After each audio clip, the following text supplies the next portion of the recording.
Bonjour, dans cette vidéo, nous allons voir comment modifier, ajouter et supprimer du texte avec Elementor. Pour ce faire, vous devez vous connecter à votre admin, donc toujours wp-admin à la fin de votre URL. Enter, vous entrez l'identifiant de votre connexion, se connecter. Une fois que vous vous êtes connecté, vous tombez sur l'arrière de votre site, sur le dashboard, comme on appelle ça. Vous allez sur le site, vous prenez la question qui vous intéresse. Par exemple, nous allons aller sur cette page. Une fois que vous êtes sur cette page, vous avez un petit bouton et au-dessus modifier avec Elementor. Pour ce, vous cliquez sur le petit bouton, ça va charger. Vous allez avoir un chargement Elementor comme celui-ci. Une fois que le chargement Elementor est passé, vous avez un menu à gauche qui peut être soit en dark mode, soit en light mode, donc soit en blanc, soit en noir, tout dépend, ne vous inquiétez pas, ça ne change strictement rien. Ensuite, une fois que vous êtes arrivé sur cette page, vous voyez que quand vous passez votre souris sur des éléments, il y a par exemple des petits encadrés, des petits crayons, des petites colonnes qui s'affichent. Ne vous inquiétez pas, ceci est égal à la gestion du bloc. Donc ceci, c'est une section. Ok, donc si vous avez un encadré comme ça avec un plus, des petits carrés et une croix, c'est une section. Si vous avez un encadrement comme ça, noir avec deux colonnes, ce sont les colonnes. Et le petit crayon ici en haut à droite, ça veut dire que vous pouvez modifier le bloc. Donc, nous allons voir comment ajouter un texte dans un premier temps. Donc, pour ce faire, vous devez aller au-dessus à droite. Vous avez 9 petits carrés. Vous cliquez ici, vous tombez sur énormément de blocs. Donc, vous avez, comme pour les articles, différents blocs que vous pouvez ajouter au fur et à mesure en dessous des autres pour ajouter du contenu sur votre site web. Donc, vous pouvez rajouter un titre. Et vous voyez, quand je fais un cliquer-glisser, vous le mettez juste en dessous d'un élément, ça se met juste en dessous de l'élément où vous voulez l'insérer. Donc par exemple, on va le mettre en dessous du bouton s'inscrire et vous voyez qu'il y a ajouté votre titre ici. Ceci veut dire que vous devez ajouter un titre. Donc par exemple, on va mettre ceci est un titre. Pour ajouter du texte, par exemple, on a l'éditeur de texte comme celui-ci et vous faites un cliquer glisser en dessous du titre et vous voyez que vous avez le texte ici et ceci est le paragraphe en question.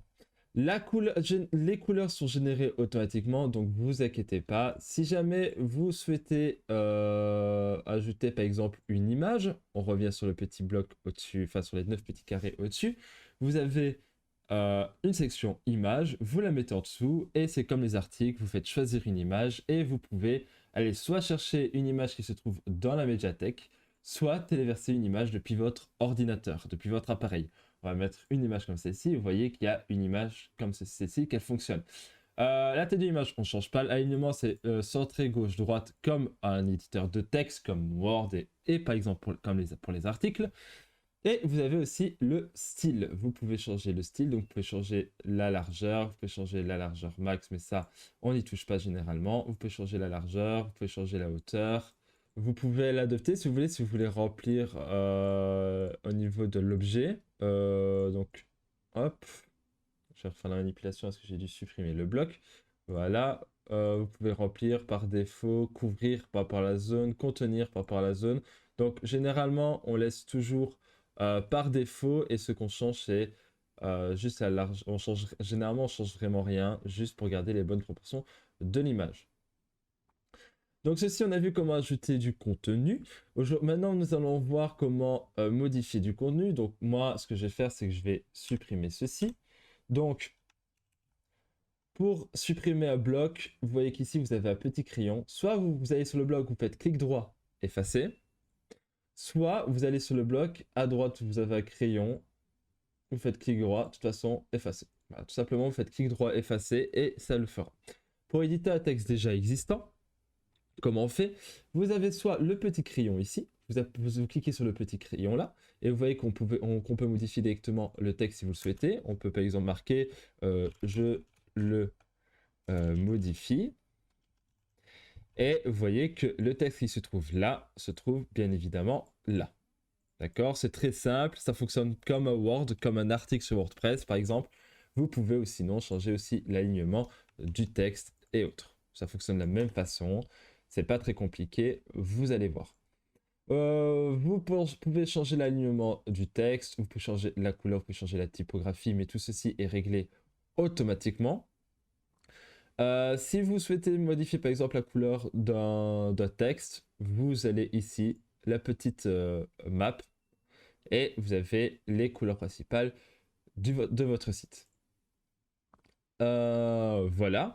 On peut aussi dupliquer des éléments si vous le souhaitez. Le mieux est de partir directement d'un élément déjà créé pour pouvoir juste modifier le contenu à l'intérieur si vous souhaitez ajouter quelque chose d'autre.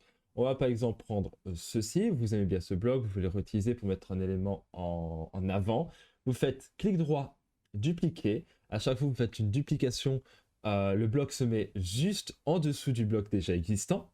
Vous cliquez sur le petit crayon, ok, donc ça veut dire que vous l'avez en main, vous lâchez pas du tout la souris, vous glissez jusqu'à l'endroit où vous le souhaitez le mettre, par exemple en dessous du bouton s'inscrire, et voilà, vous pouvez tout simplement maintenant modifier le contenu. Voilà. Tout simplement. Si vous souhaitez que l'encadré soit un petit peu plus grand, vous allez dans Avancer. Et vous voyez qu'il y a des marges internes et vous jouez avec la marge interne. Si vous voulez, on peut mettre 40 en haut, 40 en bas. Et vous voyez que la chose est modifiable à votre guise. Une fois que vous avez fait les modifications que vous souhaitez, vous mettez à jour. Et si vous voulez revenir sur votre page, vous cliquez sur les 3 lignes au-dessus à gauche, voir la page. Ça va se déconnecter, le menu va s'enlever et normalement vos modifications auront été apportées. Voilà, tout simplement.